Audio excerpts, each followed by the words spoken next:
നമുക്ക് tape measurement ഒന്ന് നോക്കിയാലോ. ഇത് ഇഞ്ച് ആണല്ലേ. ഇഞ്ചിലാണ് നമ്മൾ തുണി കട്ട് ചെയ്യാൻ ഉപയോഗിക്കുന്നത്, ഇഞ്ചിൽ. ആ സമയത്ത് നമ്മൾ തുണി എത്ര മീറ്റർ എന്ന് അളക്കാനായിട്ട് എങ്ങനെ നോക്കുന്നത്? ഇത് ഇഞ്ചുമുണ്ട്, ഇത് സെൻറ്റിമീറ്ററും ഉണ്ട്. കണ്ടോ ഒന്നേന്ന് തുടങ്ങുന്നത്. അപ്പോൾ 100 സെൻറ്റിമീറ്ററാണ് 1 മീറ്റർ തുണി. 100 സെൻറ്റിമീറ്ററാണ് 1 മീറ്റർ തുണി.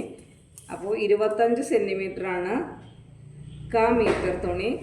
50 സെൻറ്റിമീറ്ററാണ് 1/2 മീറ്റർ തുണി. 75 സെൻറ്റിമീറ്ററാണ് 3/4 മീറ്റർ തുണി അല്ലേ. 1 മീറ്റർ തുണി 100 സെൻറ്റിമീറ്റർ. നമ്മൾ ഉപയോഗിക്കുന്ന 1/4 ഇഞ്ച് എന്ന് പറയുന്നത് ഇവിടുന്ന് 2 പോയിൻ്റാണ് 1/4 ഇഞ്ച്. 1/2 ഇഞ്ച് എന്ന് പറയുന്നത് ഇതൊരു സെൻറ്റർ പോയിൻറ്റ്. 3/4 ഇഞ്ച് എന്ന് പറയുന്നത് 2 പോയിൻ്റോടെ. അപ്പോൾ 1 ഇഞ്ച്. അപ്പോൾ 1.25 എന്ന് പറഞ്ഞാൽ എവിടെ വരും? 1 കഴിഞ്ഞ് 2 പോയിൻ്റോടെയാണ് 1.25 ഇഞ്ച് എന്ന് പറയുന്നത്. 1.5 ഈ കാണുന്നുണ്ടോ സെൻട്രൽ ലൈൻ? 1.5. അപ്പോൾ 1.25 എവിടെ വരും? ഒരു 2 പോയിൻ്റോടെ അല്ലേ. 1.25 ഇത് 2. അപ്പോൾ നമ്മൾ നെക്ക് വിട്ടൊക്കെ ചെയ്യുമ്പോൾ കാൽക്കുലേഷൻ ചെയ്ത് നമുക്ക് നെക്ക് 2.1 ഒക്കെ കിട്ടിക്കഴിഞ്ഞാൽ എങ്ങനെ വരും? 2.1 കണ്ടോ. അപ്പോൾ 2.25 നെക്ക് വിട്ടെങ്കിൽ 2 കഴിഞ്ഞ് 2 പോയിൻ്റോടെ. 2.5 നെക്ക് വിട്ടെങ്കിൽ സെൻട്രൽ ലൈൻ. ഓക്കെ.